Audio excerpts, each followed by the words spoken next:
Pemirsa, himbauan untuk menjaga kondusivitas Kamtibmas khususnya menjelang perayaan Hari Raya Nyepi disampaikan oleh jajaran kepolisian Tabanan. Bahkan untuk mencegah hal negatif yang mungkin timbul saat rangkaian Hari Raya, jajaran Polres Tabanan menggencarkan razia minuman keras jenis arak.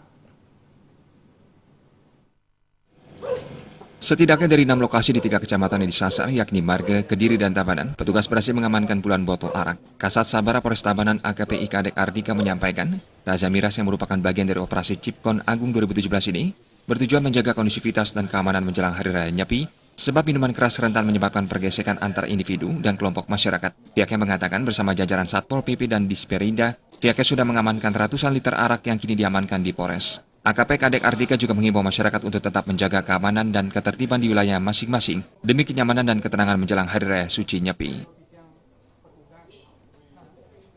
Jadi intinya kegiatan ini dilakukan secara khusus menjelang Hari Raya Nyepi dengan nama Operasi Cipkon Agung 1 2017. Jadi sasarannya miras yang dijual di perumahan atau yang diproduksi di lingkungan Polres Tabanan. Kita akan tertibkan. Tujuannya tidak lain adalah bahwa perayaan Hari Raya Nyepi yang didahului oleh pengerupukan bisa berjalan aman tanpa ada penyalahgunaan miras yang akan mengganggu tertib umum. Kami sudah melakukan penindakan ya. Kami melakukan penindakan. Hanya kami bekerja sama dengan Pol PP sebagai leading sektor penegakan perda. Karena untuk miras ini diatur oleh perda. Kita polisi bergerak bersama-sama Pol PP sinergi.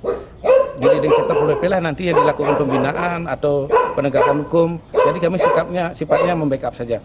Berjalan ada 3 TKP, kira-kira ada mungkin baru 200 liter lah barangkali. 3 TKP dan ini masih berjalan ya. Masih berjalan, mungkin besok dan sampai Hari Raya kami masih berjalan terus. Sebelumnya Kapolres Tabanan AKBP Marsdianto dalam apel kesiapan Ops Cipkon Agung 2017 menyampaikan, operasi ini dilakukan sebagai bentuk pelayanan Polri kepada masyarakat dalam memberikan rasa aman dan nyaman dalam menyambut rangkaian Hari Raya Nyepi. Setidaknya dalam 5 hari ke depan, mulai tanggal 23 Maret sampai dengan 27 Maret 2017, Polres Tabanan beserta jajarannya dibantu instansi terkait serta mitra Kamtibmas melaksanakan operasi kepolisian kewilayahan. Biro Bali Pos Tabanan melapor.